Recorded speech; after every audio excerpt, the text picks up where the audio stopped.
दुराग्रह को छोड़कर परीक्षा की कसौटी पर प्रत्येक वस्तु को कसकर देखना चाहिए। हमें जो है दुराग्रह मतलब बुरी बातों को छोड़कर, बुरे भावों को छोड़कर हर वस्तु को परीक्षा की कसौटी पर कसकर देखना चाहिए। गुप्तकालीन संस्कृति की ये गूंजते हुए स्वर प्रगति, उत्साह, नवीन पथ संशोधन और भारमुक्त मन की सूचना देते हैं। गुप्तकालीन संस्कृति जो है वह यह बताती है कि प्रगति, उत्साह, नवीन पथ संशोधन, किसी भी पुराना जो कार्य है उसमें संशोधन अर्थात कुछ नयापन करते हैं, तो इससे हमारे मन को भार मुक्त होने की सूचना मिलती है। राष्ट्र के अर्वाचीन जीवन में भी इसी प्रकार का दृष्टिकोण, राष्ट्र के अर्वाचीन से तात्पर्य ये है कि नया, राष्ट्र के नए जीवन की चेतना में हमें इस प्रकार का दृष्टिकोण भी ग्रहण करना आवश्यक है। कुषाण युग के आरंभ की मानसिक स्थिति का परिचय देते हुए महाकवि अश्वघोष ने तो यहाँ तक कहा है कि जो कार्य राजा या ऋषियों के उन आदर्श चरित्रों को जिन्हें अपने पिता ने पूरा नहीं करा, उन्हें अपने पुत्रों ने करके दिखाया। महाकवि जो है अश्वघोष ने कहा है कि जो कार्य पिता नहीं कर सके उन्हें राजा के पुत्रों ने करके दिखाया। नए पुराने के संघर्ष में इस प्रकार का सुलझा हुआ, हमें नए पुराने के संघर्ष में नहीं पड़ना चाहिए और ना ही हमें उलझना चाहिए। सुलझा हुआ साहसपूर्ण दृष्टिकोण रखना चाहिए और हमें हमारा दृष्टिकोण जो है वह साहसपूर्वक रखना चाहिए। इससे प्रगति का मार्ग खुला रहता है, इससे हमारी उन्नति होती रहती है। अन्यथा भूतकाल कंठ में पड़े खटखटे की तरह बार बार टकरा कर हमारी गाड़ियों को तोड़ता रहता है। भूतकाल जो बीत चुका है, यदि हम उसी चीज़ को लेकर बार बार बैठे रहें तो यह हमारे लिए एक परेशानी बन सकती है। भारतवर्ष जैसे देश के लिए तो यह आवश्यक है कि वह भूतकाल की जड़ पूजा में कहीं फंसकर उसी को संस्कृति का अंग ना मानने लगे। भारत देश में होता क्या है कि जो भी सुना जाता है उस पर बहुत जल्दी विश्वास कर लिया जाता है। तो ये कहा गया है कि भूतकाल में ना फंसकर हमें आने वाले भविष्य की ओर भी ध्यान देना चाहिए। भूतकाल की पीढ़ियों से ऊपर उठकर उसके नित्य अर्थ को ग्रहण करना चाहिए और हमें भूतकाल की जो रूढ़ियाँ हैं उनसे भी हमें ऊपर आकर और नित्य यानी कि रोज़ रोज़ कुछ नया अर्थ ग्रहण करना चाहिए। हमें जीवन में कुछ नया अच्छा करके दिखाना चाहिए।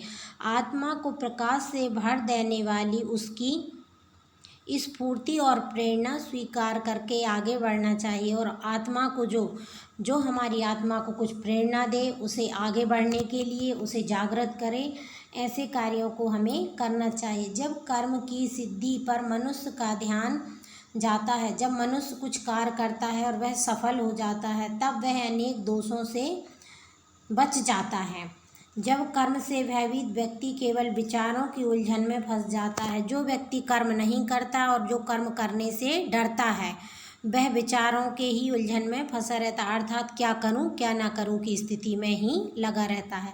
तब वह जीवन की नई पद्धति संस्कृति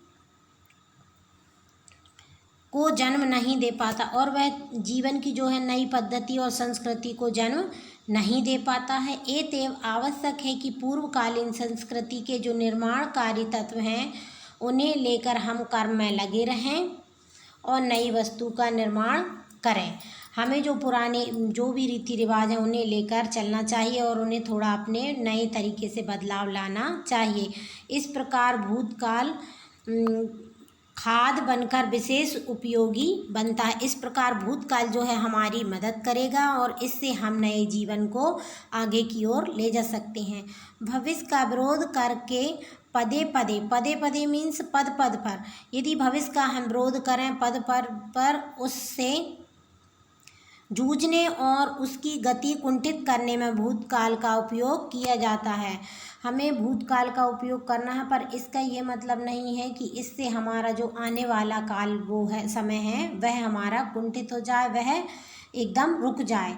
तब नए और पुराने के बीच एक खाई बन जाती है और इससे होता क्या है, नए और पुराने के बीच में एक खाई मतलब दूरियां बन जाती हैं और समाज में दो प्रकार की विचारधाराएं फैलकर संघर्ष को जन्म देती हैं। और इससे समाज में क्या है, दो प्रकार की विचारधाराओं का जन्म होता है।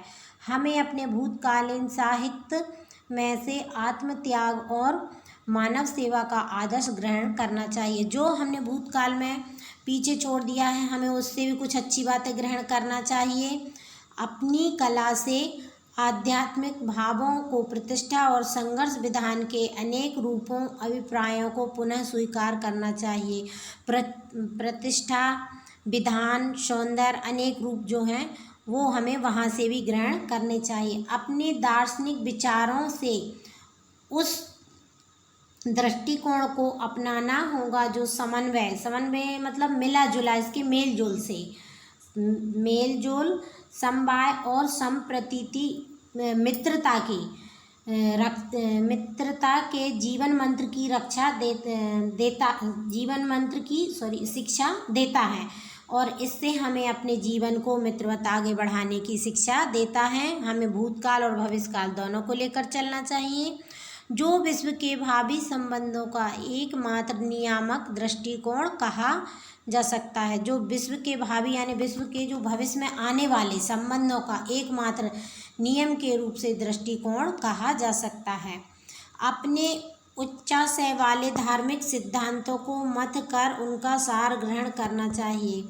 और अपने जो अच्छे उच्च हैं जो धार्मिक सिद्धांत हैं उन्हें मथ कर यानी कि फेंट कर पूरी तरीके से उन्हें ग्रहण करना चाहिए। धर्म का अर्थ संप्रदाय या मत विशेष का आग्रह नहीं है। धर्म का अर्थ संप्रदाय का मत यानी कि धर्म का अर्थ ये नहीं है कि हम किसी चीज़ को लेकर बैठ जाएं। रूढ़ी रुचि भेद से भिन्न होती है। रूढ़ी जो है वह रुचि भेद से रूढ़ियाँ जो हैं पुराने रीति रिवाज जो होते हैं, रूढ़ियों जिनमें बंध जाना, उन्हें हम अलग कहेंगे। और रुचि भेद क्या है, जो अपनी इच्छा के अनुसार होती है वह भिन्न होती है। और धर्म का मथा हुआ सार प्रयत्नपूर्वक अपने आप को बनाना। धर्म का मथा हुआ सार प्रयत्नपूर्वक अपने आप को ऊंचा बनाना है। धर्म का अर्थ यह है कि इस जो धर्म से उत्पन्न है उसको प्रयत्न करके कोशिश करके हमें और अच्छा बनाना है। जीवन को उठाने वाले जो नियम हैं जब वह आत्मा में बसने लगते हैं, जब हमारे जीवन को ऊंचा उठाने वाले कुछ अच्छा करने वाले नियम यदि हमारी आत्मा में बसने लगते हैं तभी धर्म का सच्चा आरंभ मानना चाहिए। और तब क्या है, धर्म का एक सच्चा आरंभ माना जाता है। साहित्य, कला, दर्शन और धर्म से भी जो मूल्यवान सामग्री हमें मिल सकती है उसे नए जीवन के लिए ग्रहण करना, यही सांस्कृतिक कार्य की उपयोगिता, उचित दिशा और उपयोगिता, सच्ची उपयोगिता है। यही हमारे जीवन का उद्देश्य है। कला जैसे कि मूर्ति कला, साहित्य कला आदि हैं जो दर्शन और धर्म से संबंधित यदि कोई मूल्यवान सामग्री हमको मिलती है तो हमें उसे ग्रहण करना चाहिए। यह हमारी संस्कृति के लिए एवं उसकी हमें उचित दिशा में ले जाने के लिए सही एवं सच्ची उपयोगिता है।